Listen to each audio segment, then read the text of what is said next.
Good afternoon.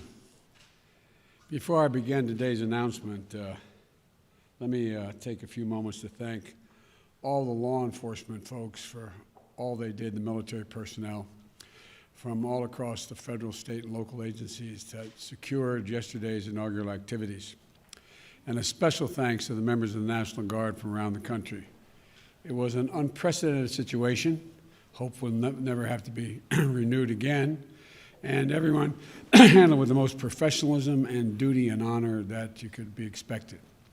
The President, as Commander-in-Chief, I always respect and revere their service and that of their families. But now to today's announcement. Vice President Harris and I were joined by members of our COVID-19 team, response team, Dr. Tony Fauci, our Chief COVID Medical Advisor, Javier Becerra, our nominee for Secretary of Health and Human Services, Dr. Vivek Murthy, our nominee for Surgeon General, Dr. Rochelle Walensky, she's going to be the Director for the Centers for Disease Control and Prevention, and Dr. Marcela Nunez-Smith, who will be leading our equity work in the COVID response, and Jeff Zients and Natalie Quillen, who are managing this whole effort. Yesterday, during my inaugural address, I offered a salient prayer and a silent prayer. It was both salient and silent. I thought it was important that people understand what had happened, that we all pay tribute to our prayers for those 400,000 Americans who've lost their lives in this pandemic. On Tuesday, Jill and I, Kamal and Doug, we stood at the reflecting pool in front of the Lincoln Memorial and joined Americans all across the country to remember those 400,000 moms and dads, husbands and wives, children, sons, daughters. And I said at that moment that to heal, we must remember. To heal, we must remember. It's important to do that as a nation. We must also act, though, not just remember. Yet for the past year, we couldn't rely on the federal government to act with the urgency and focus and coordination we needed.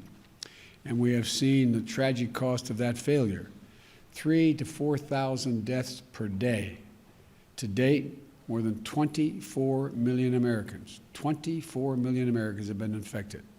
To put that in context, America makes up 4% of the world's population, but 25% of the world's confirmed COVID-19 cases and only 20% of all the COVID-19 deaths when we have 4% of the world's population.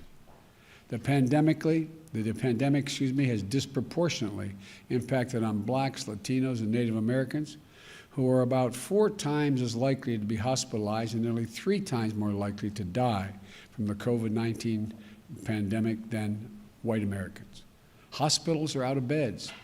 Businesses are closed for good. Schools are caught in between. And while the vaccines provide so much hope, the rollout has been a dismal failure thus far. So I understand the despair and frustration of so many Americans and how they're feeling. I understand why many governors, mayors, county officials, tribal leaders feel like they're left on their own without a clear national plan to get them through the crisis. Let me be very clear. Things are going to continue to get worse before they get better. The memorial we held 2 nights ago will not be our last one, unfortunately. The death toll will likely top 500,000 next month. The cases will continue to mount. We didn't get into this mess overnight, and it's going to take months for us to turn things around. But let me be equally clear. We will get through this. We will defeat this pandemic. And to a nation waiting for action, let me be the clearest on this point. Help is on the way. Today, I am unveiling a national strategy on COVID-19 and executive actions to beat this pandemic. This plan reflects the ideas I set forward during the campaign and further refined over the past 3 months. It consists of my transitions teams, the task force, Tony Fauci and the team here today and other experts put this plan together. Our national strategy is comprehensive. It's based on science, not politics. It's based on truth, not denial, and it's detailed. You can review this entire plan by going to whitehouse.gov. It is so detailed, it is over 198 pages in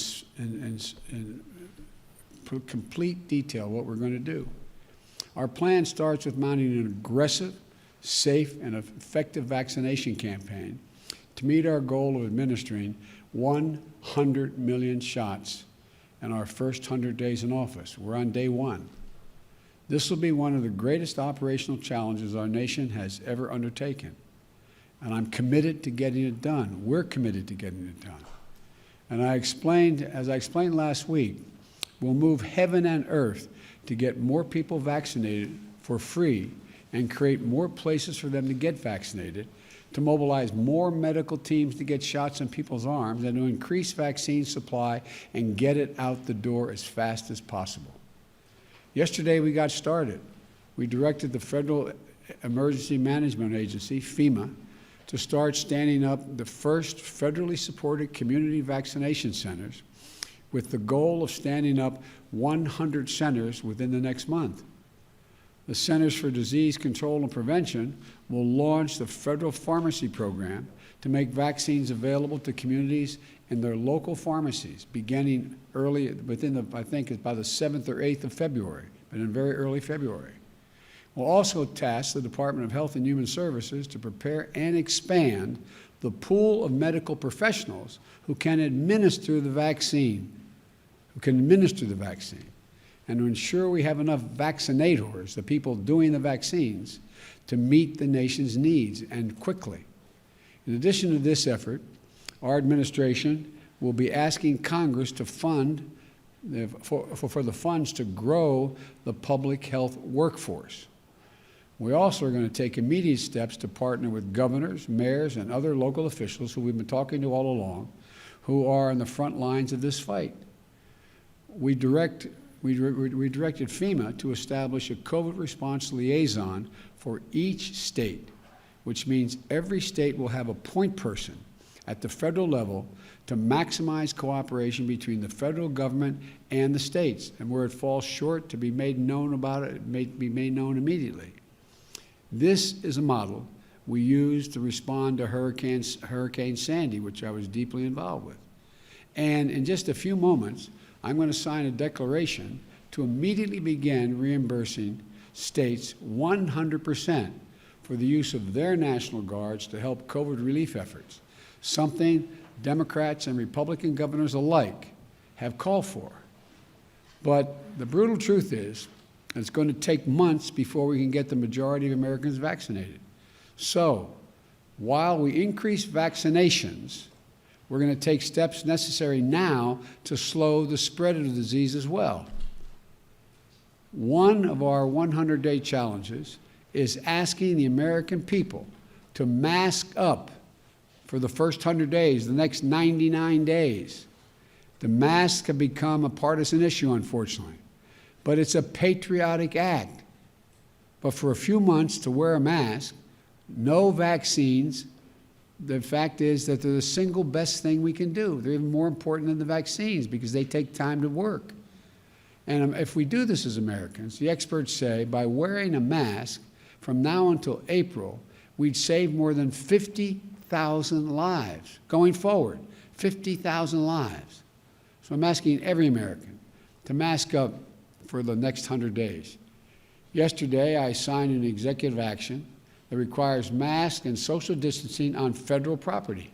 Today, we'll be signing an additional executive action to extend masking requirements on interstate travel, like on trains, planes, and buses.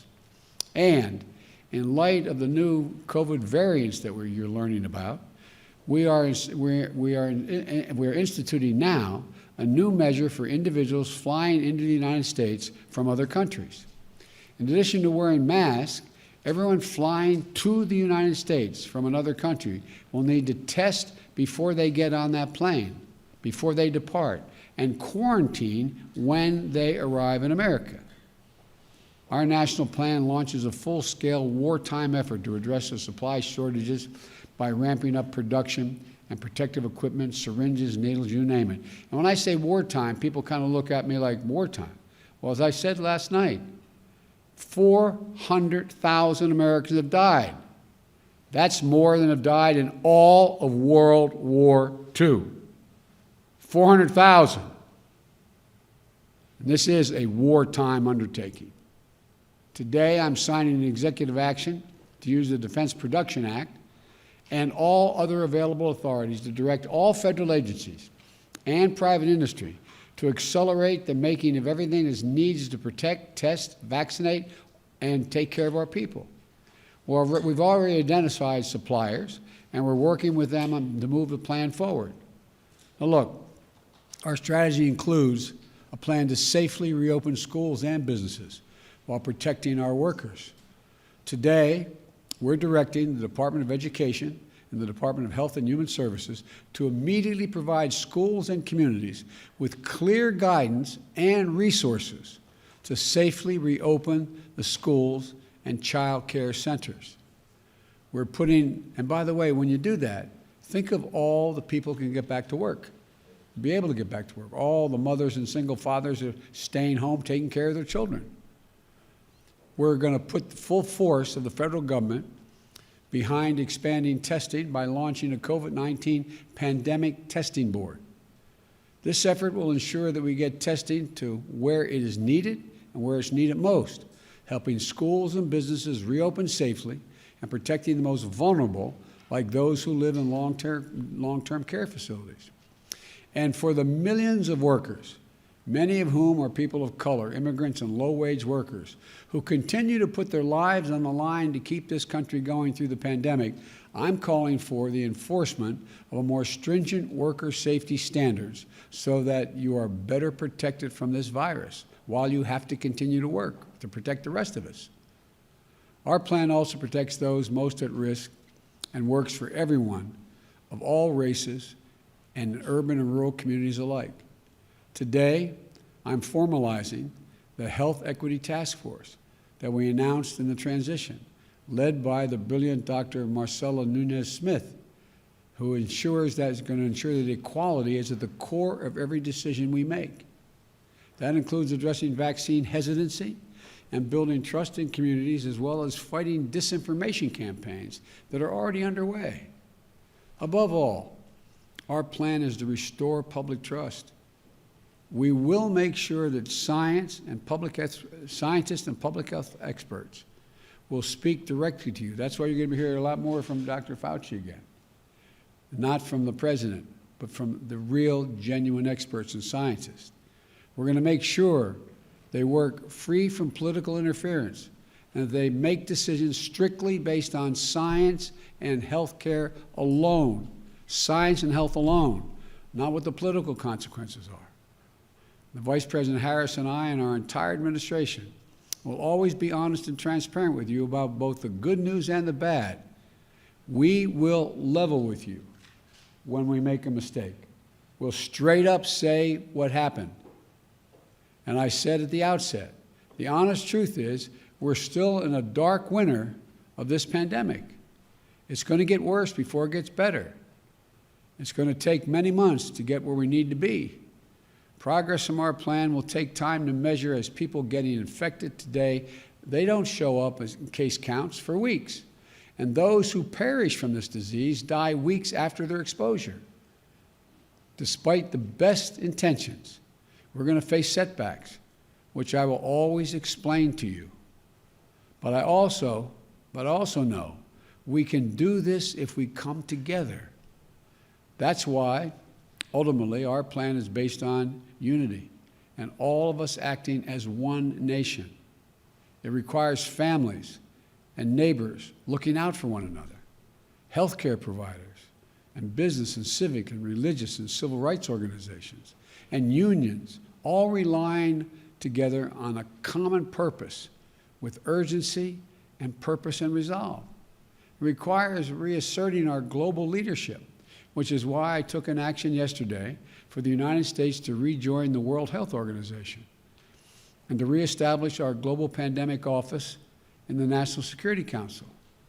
It requires Congress coming together to provide the necessary funding in the COVID relief package and the American Rescue Plan that I will soon be sending to the Congress. I know these bold, practical steps will not come cheaply, but failing to do so will cost us so much more dearly. I look forward to working with members of both parties in the Congress.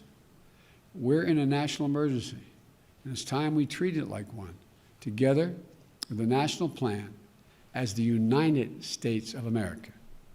As I said yesterday in my inaugural address, there are moments in history when more is asked of a particular generation, more is asked of us as Americans than other times. We are in that moment now.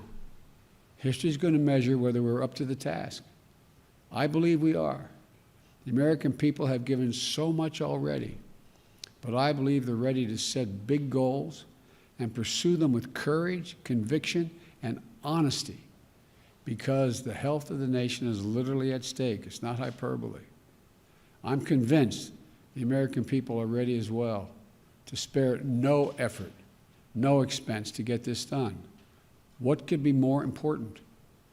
The more people we vaccinate and the faster we do it, the sooner we can put this pandemic behind us, and the sooner we can build our economy back and build it back better and get back to our lives and to our loved ones. We can do this. We can do this if we stand together as fellow Americans, as the United States of America. So God bless those lost souls in this pandemic and their families, all they left behind. And may God bless all of you on the front lines who define the best of who we are as Americans. Thank you very much. Now I'm going to go over to this desk and sign these executive actions. But again, this is the plan.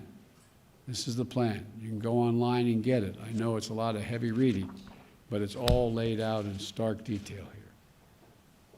Thank you.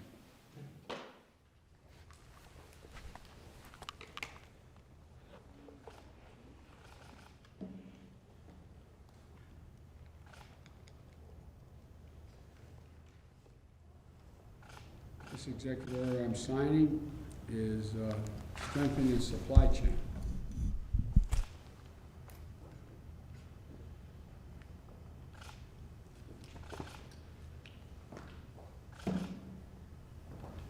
This next one is keeping workers safe.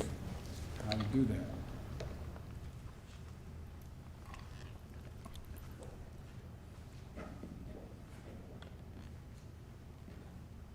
It's going to work, huh?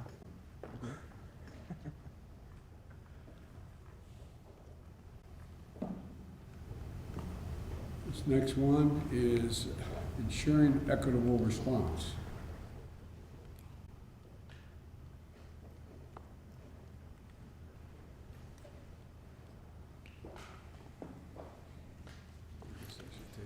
This way. The pens are going to pop on that. Can you give me a hand here? There we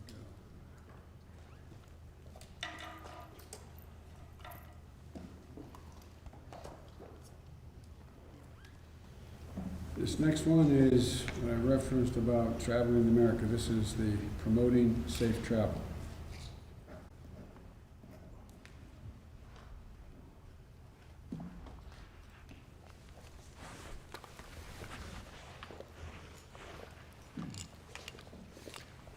This next one is setting up the pandemic testing board.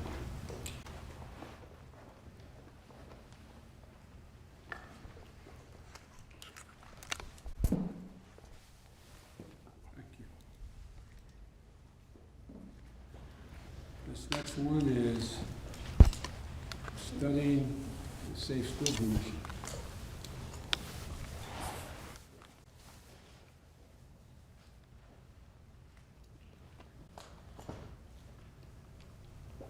Next one is dictating the COVID data that has to be maintained and recorded.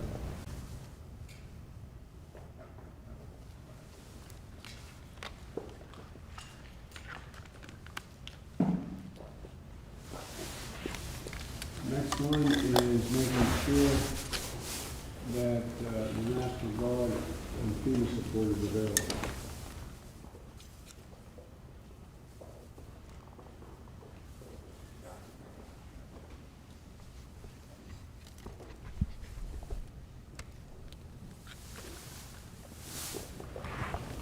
Next one relates to expanding access to care and treatment for COVID-19.